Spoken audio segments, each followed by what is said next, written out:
Hello dear students, myself Akash Kesri, mathematics teacher of your school MDIC Bhawanipur Satswana Varanasi. Today I am going to teach you about quadratic equation द्विघात समीकरण of class 10 maths. Here are some related topics.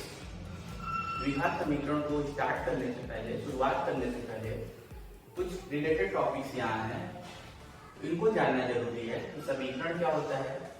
First one is what is an equation, समीकरण क्या होता है. Second one is roots of equation, समीकरण के हल. Last one is types of equation, समीकरण के प्रकार. द फर्स्ट वन इज समीकरण क्या होता है. द्विघात समीकरण एक प्रकार से समीकरण का ही टाइप है. तो द्विघात समीकरण को स्टार्ट करने से पहले हम जानते हैं कि समीकरण क्या होता है. The first one is what is an equation, समीकरण. जैसा कि वर्ड से लग रहा है इक्वेशन, ये इक्वल वर्ड से बना हुआ है.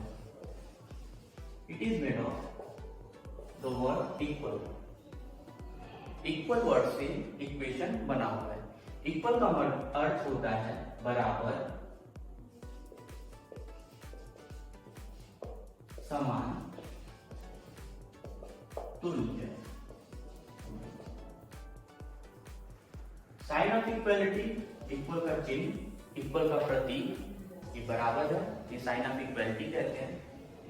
इक्वेशन होता क्या है, अगर इसका डिफिनेशन देखा जाए तो a statement that the values of two mathematical expressions are equal. A statement that the values of two mathematical expressions are equal. ऐसा कथन जिसमें गणितीय व्यंजकों, दो गणितीय व्यंजकों का मान बराबर हो. The word equal, equal word से इक्वेशन बना हुआ है. ऐसे दो गणितीय व्यंजक जिनके बीच में तुल्यता का भाव हो, समानता का भाव हो, या दो व्यंजकों के बीच में बराबर का चिन्ह लग जाए, तो ऐसे कथन स्टेटमेंट को इक्वेशन कहते हैं.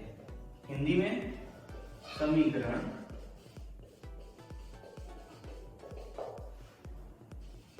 प्रतीकों की सहायता से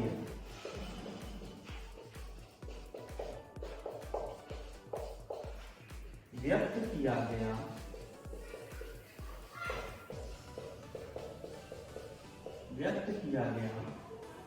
एक गणितीय कथन है जो दो वस्तुओं अथवा व्यंजकों को समान अथवा तुल्य बताता है. समीकरण प्रतीकों की सहायता से व्यक्त किया गया एक गणितीय कथन है जो दो वस्तुओं और व्यंजकों को तुल्य बताता है. जैसे कोई भी दो वस्तु, माना एक वस्तु A है और दूसरी वस्तु B.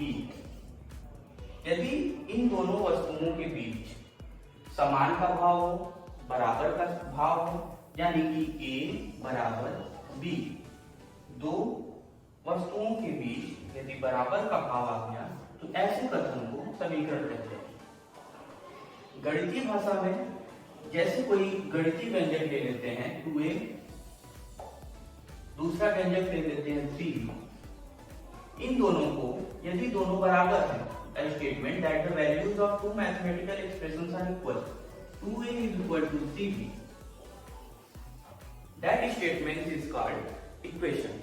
समीकरण 2a is equal to 3b. यदि व्यंजकों में बराबर का चिन्ह न हो, यानी साइन ऑफ इक्वलिटी बराबर का चिन्ह न लगा हो, ये बराबर का चिन्ह न हो, तो ऐसे कथन को समीकरण हम नहीं कह सकते. The second one is roots of equation. Second one is roots of equation.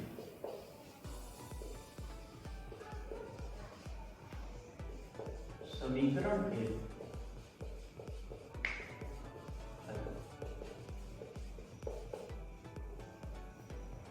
किसी भी समीकरण में एक या एक से अधिक चर राशि होती है. समीकरण का हल क्या होता है? चर राशि के जिस मान के लिए समीकरण का दोनों पक्ष बराबर हो जाए वो समीकरण का हल कहलाता है. रूट ऑफ इक्वेशन और सॉल्यूशन ऑफ इक्वेशन. समीकरण में चर राशि के जिस मान के लिए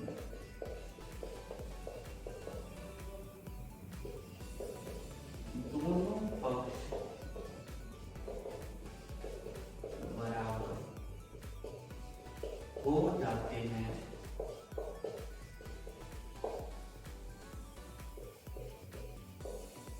समीकरण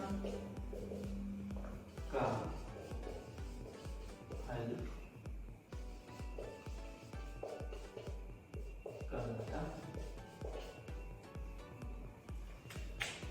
रूट्स ऑफ इक्वेशन समीकरण का हल. समीकरण में एक या एक से अधिक चर राशियां होती हैं, तो चर राशि उस चर राशि के जिस मान के लिए दोनों पक्ष बराबर हो जाते हैं समीकरण का हल कहलाता है. जैसे पहले टॉपिक में मैंने एग्जांपल लिया हुआ था 2a is equal to 3b. ये एक समीकरण है, इसमें दो चर राशियां हैं. किसी भी चर, जैसे मुझे a का मान निकालना है, चर राशि a का मान निकालना है, तो 2 इसमें मल्टीप्लाई है. जब दो कांस्टेंट और वेरिएबल इसमें दोनों के बीच में कोई साइन नहीं है तो वहां मल्टीप्लाई होता है. 2 into a is equal to 3b. Then what is the value of a?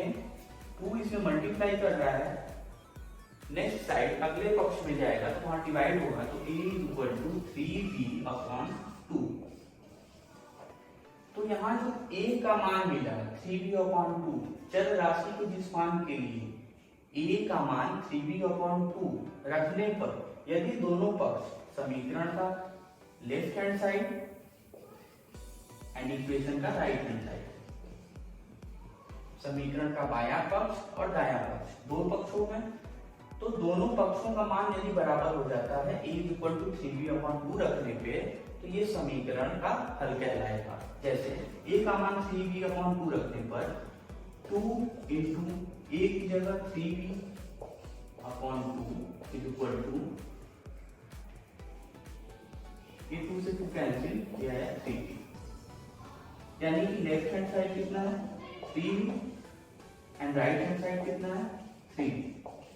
That is left hand side is equal to right hand side. चर राशि के जिस मान के लिए समीकरण का दोनों पक्ष बराबर हो जाए वो समीकरण के हल कहलाते हैं. एक और एग्जांपल लेते हैं. जैसे 2a is equal to 8. ये एक समीकरण है, इक्वेशन है. ये पहला व्यंजक, ये दूसरा व्यंजक, दोनों को समान भाव से इक्वालिटी का चिन्ह इसमें लगा हुआ है, यानी 2a is equal to 8. Left hand side is equal to 2a, right hand side is equal to 8. यदि हम a का कोई भी मान रखेंगे तो सेटिस्फाई नहीं होगा, लेकिन जिस मान के लिए a के जिस मान के लिए दोनों पक्ष बराबर हो जाए ये समीकरण के हल कहलाते हैं. यानी 2 into a is equal to 8. 2 a में मल्टीप्लाई कर रहा है राइट हैंड साइड में डिवाइड करेगा। तो a इक्वल टू 4। ये जो चर राशि का मान आया है 4, यदि इसके लिए लेफ्ट हैंड साइड और राइट हैंड साइड दोनों बराबर हो जाए तो वे समीकरण के हल कहलाते हैं। तो a इक्वल टू 4 यदि समीकरण का हल है कि नहीं, इसके लिए हम a का मान 4 दिए हुए समीकरण 2a इक्वल टू 8 में रखेंगे, पुट करेंगे। तो putting a equal to 4 in the given equation 2a equal to 8 we get 2 into a की जगह 4 is equal to 8. 4 to the 8 is equal to 8. Left hand side 8 and right hand side is also 8. Therefore, left hand side is equal to right hand side.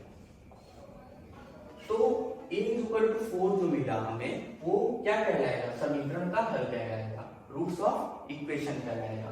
a is equal to 4 समीकरण का हल इसलिए कहलाएगा क्योंकि इसका मान, चर राशि का मान दोनों पक्षों को क्या कर रहा है? बराबर दिखा रहा है। तो समीकरण में चर राशि के जिस मान के लिए दोनों पक्ष बराबर हो जाते हैं, a का मान 4 रखने पर दोनों पक्ष बराबर हो गए, लेफ्ट हैंड साइड भी 8 और राइट हैंड साइड भी 8, तो दोनों पक्ष बराबर हो जाते हैं, तो उस मान को समीकरण का हल कहते हैं।